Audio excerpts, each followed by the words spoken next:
alaviro ny teny mandratra sy tsy voahevitra, aoka tsy aloky ny vavantsika izany teny mandratra sy tsy voahevitra izany. Ary aoka isika andinika zany nitoro izany ten'Andriamanitra izany zay novakina tamintsika teo, manao hoe koa esorony lolompo rehetra sy ny fitaka rehetra sy ny fiatsaram-belatsia sy ny fialonana ary ny faharatsiana rehetra.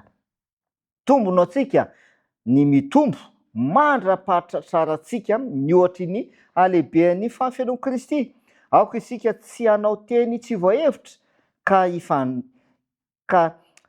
ifandratra amin'ny teny mahevy sy teny marary. Ny asa ao amin'ny san'Andriamanitra dia tsy tokony ho tanterahana ao anatin'ny fifandirana. Tsy tokony hisy mihitsy teny tsy voahevitra ao na koa didiko felehibe. Aoka ny mpiasa ao amin'ny san'Andriamanitra ho madio sy masina amin'ny fisainana, amin'ny fiteny ary amin'ny asa. Tokony ho vavolombelon'i Kristy izy ireo ary aneo fa efa olom-baovao. Tian'i Kristy mantsy ny maneho fankasitrahana ny mpiasa matoky rehetra, ary ataony tokoa izany satria ny asa tsara rehetra dia voarakitra ao amin'ny bokin'ny lanitra izany.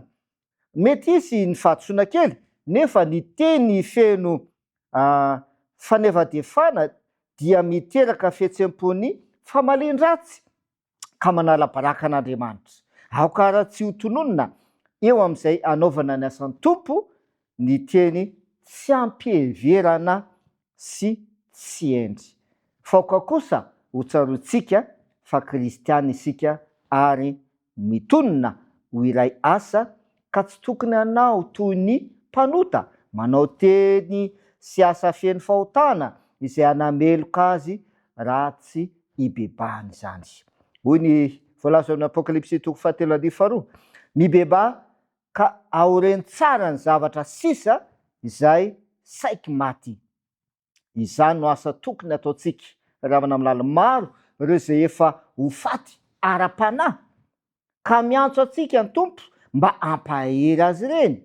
Aoka ny voaka an'Andriamanitra hanefa tsara ny adidiny ary aoka izy ireo ikambana amin'ny fatoran'ny firalahiana kristianina ka ho atanjahin'ny finoana noho ny firesahany momba ireo fahamarinana sarobidy nankinina taminy. Koa tsy tokony hifanditra na hifampitsara, naoviana zany izy ireo, fa tokony iray fo hanandratra ny lanjan'ny fankatoavana ny lalàn'Andriamanitra.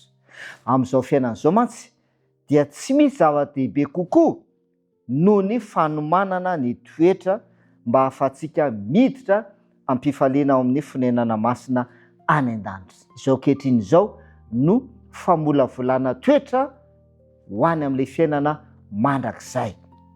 Koa nahoana ary isika no tsy manararoatra ny tombontsoa izay hananam-pahamasinana eo amin'ny toetra izany eto amin'ity tany ity dia ny ankehitriny ravana malala ny ten'Andriamanitra dia milaza amin'ny Apokalipsy 1:7 manao hoe ary tsy mba hiditra ao mihitsy any amin'ny lapalanitra izay tsy masina. Ankehitriny ary amin'izao fotoana izao no famolavolana izany toetra masina izany hanomana antsika hiditra any amin'ny fonenan'ny lanitra. Hivavaka isika. Reina izay ny an-danitra amboary izahay mba ho mendrika hiditra any amin'izany fiainan'ny lanitra izany. Ny fahotanay Tompo dia hifonanay sy hibebahanay aminao, dia ampitomboy aty anatinay ny toetra tsara, ny toe-panahy araka an'Andriamanitra, ka hitombo amin'ny fahamasina toetra izahay. Amin'ny anaran'i Jesosy, amen.